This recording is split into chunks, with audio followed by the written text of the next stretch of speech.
Bueno, muy bien. Llegó la hora de discutir y tratar de ser imparcial, que me cuesta trabajo, con la doctora Isadora Velázquez, analista demócrata, abogada de inmigración. Gracias por estar con nosotros. Un placer estar aquí con ustedes. El doctor Julio Schilling, analista republicano. Muchas gracias por estar acá. Un placer. Me cuesta trabajo, pero la gente no sabe si esto de la derecha, a la izquierda, depende de cómo amanezca, depende del desayuno en ese día, la ¿no? incógnita. A ver, ¿cómo se dice? Vendon Patel, ¿no? Sería el nombre del principal vocero del Departamento de Estado, que cuestiona esta contradicción de que Cuba sea sacada de una lista mientras permanezca en la otra, en referencia a si colabora o no con las naciones terroristas. Veamos lo que dijo. How can they still be considered a state sponsor of terrorism if they're cooperating on counterterrorism, as this report said? So you can be a cooperator on counterterrorism, but we still believe that there are actions that they are undertaking that are of the support of terrorist activities. I'm not going to get into those specifically from up here, but again, Sean, should any statutory criteria change on rescinding the SST designation, we would work on that based on the law and the criteria established by Congress. A ver, disculpe que empiece con el caballero. ¿Hay o no una contradicción? O como dijo María Elvira Salazar, este es el primer paso para sacarlo completamente de la lista. Las dos cosas. Es un preludio para sacarlos de la lista, sin lugar a dudas. Pero esto es un oxímoron moral, es una contradicción total, porque primero el factor de que quieren colaborar con un patrocinador del terrorismo. O sea, pues, ¿qué es lo que va a hacer el régimen terrorista? Va a dar desinformación, va a utilizar esa relación que supuestamente existe a su beneficio. Entonces, no se puede estar en misa y en procesión. Los Estados Unidos no puede considerar que Cuba comunista es un patrocinador del terrorismo, que lo es, y a la misma vez decir que está colaborando contra el terrorismo. O sea, claramente esto es una movida a exigencias de La Habana con el fin de que lo saquen de la lista de terroristas, con el fin de que puedan ser elegibles para determinados factores de créditos que mientras están en la lista de terroristas no lo son. Eso es simple y llanamente. A ver, doctora, lo que nos ocurre a los cubanos, si usted nos puede ayudar, algunos, ¿no?, es que nos cuesta trabajo entender por dónde va la política hacia Cuba, porque un día tiran una por acá, otra, una señal de este.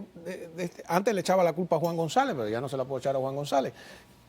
Ayúdeme a entender. Creo que aquí el señor Patel cometió el error de no tomarse el tiempo para verdaderamente explicar qué es lo que está pasando. La realidad es que hay varias listas. Primero, que esta lista de países que no cooperan en su totalidad nada con lo que es el movimiento antiterroristas.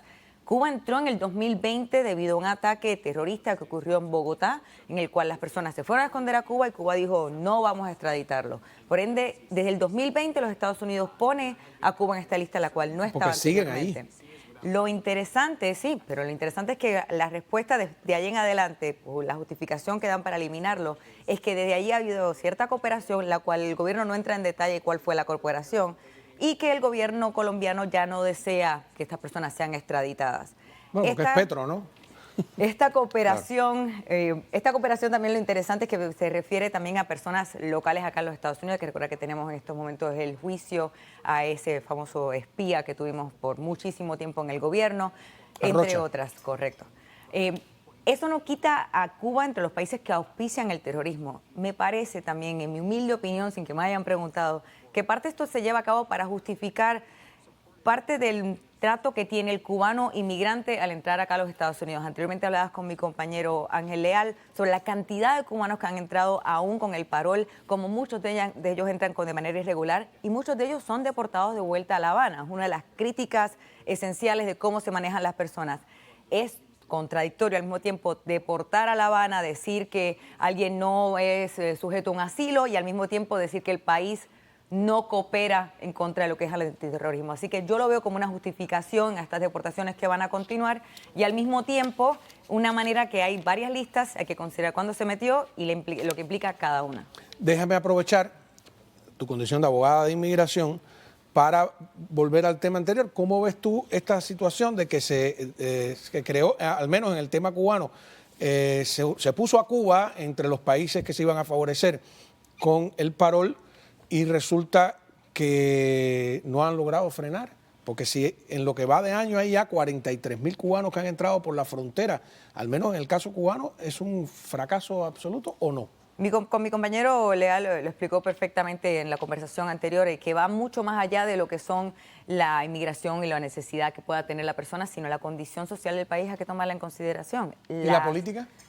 Eso es lo que me refiero. La situación en Cuba con el tiempo no ha mejorado, al contrario, ha empeorado y eso se refleja en los números alarmantes que están entrando acá a los Estados Unidos. Ha sido un fallo porque mencionaste, una de las preguntas que le hiciste, Ángel, que me llamó la atención fue el decir, no prevenían esto, y me atrevo a decir que no lo prevenían, que no estaban apreciando lo severo de la situación en Venezuela, en Nicaragua y particularmente Cuba, un país que regularmente ignoramos. Y el mejor ejemplo lo tenemos aquí. El tema lo estamos discutiendo nosotros aquí en el sur de la Florida. En Pensilvania no se habla de esto. Y eso es preocupante porque Cuba está al lado y nuevamente no nos estamos enfocando en por qué se llevan a cabo ciertas movidas del gobierno y qué consecuencias pueden tener lo que es. En Pensilvania tampoco se habla de Haití, ¿no? Es correcto. O sea, es que, o de Bolivia, ¿no? Pero la inmigración haitiana no es tan alarmante, hablando sinceramente. Bueno, sin embargo, son los que más llegaron con el parol, 184.000. Porque la situación, cuando hay digo una situación alarmante me refiero estamos hablando de lo que es el terrorismo. Haití tiene una situación en la cual su gobierno es gobierno de gangas, pero es un gobierno que para bien o para mal lo desesperante está en cierta manera en la isla. Cuba no. Cuba lo desesperante se riega como una plaga que ha llegado a grandes países más allá y que está teniendo un efecto en dichos países y en nosotros. Fíjate, en cuanto a lo que dices ahora de que el problema es el sistema, en otras palabras, sí. O sea, el enfoque de cualquier gobierno estadounidense debe ser en promover un cambio de régimen en Cuba comunista. No, pero fíjate, disculpa, pero Isadora no mencionó política, dice, hay una situación social y hay gran parte de la administración que cree que el problema es económico y social y no político. Pero un régimen totalitario como el Castro comunista, lo económico está mezclado con lo político, es inseparable, es una fusión que no puede romper. Todos lo ven así, ¿eh? Pero aquí es donde está la cosa, o sea, tú mencionaste en el segmento anterior de que esto le conviene a la dictadura castrista y por supuesto que sí, ellos están transferando su fuerza laboral al exterior, con la idea de que vayan a subvencionar a la economía dentro de la isla. O sea, esto es una movida táctica. Ellos controlan quién entra y quién sale, de modo de que una forma de garantizar la entrada al país es buscar la domesticación a la población, los cubanos que están fuera. Yo creo que el enfoque, si se sale la premisa para salir es refugio político, persecución política, si ese es el caso, que lo es, ¿no es verdad?, pues no deben ser permitidos regresar a Cuba en por lo menos 5 o 10 años. De lo contrario... Eso tampoco va a impedir la inmigración. El caso es mucho más simple. Han ganado 5.000 millones de dólares porque cada cubano, y yo lo estoy tirando una cifra baja, son $500.000 que ha llegado desde que empezó todo este relajo, ¿verdad? Algunos valen 12.000, 13.000, 14.000 y 15.000 dólares el trámite. Ponlo a 10.000 nada más, por $500.000 son 5.000 millones de dólares. Es dinero cash, es un dinero, es un tráfico humano más efectivo que el tráfico de droga, más rentable que el tráfico de droga. No solo eso, Juan Manuel. Lo otro es a largo plazo, de si damos o no dinero. Pero no solo eso, hay un entendimiento de que aquí estamos, todos los conocemos, los conoces tú, los conoces Isadora, madres que están saliendo, que los hijos están en Cuba y están trabajando 2 trabajos para mantener a los hijos en Cuba. Sí, entonces, quiere decir que es una entrada segura para el régimen castrista sin tener que hacer absolutamente nada, sin tener ningún costo social directo de proveer cobertura médica, de proveer alimentos.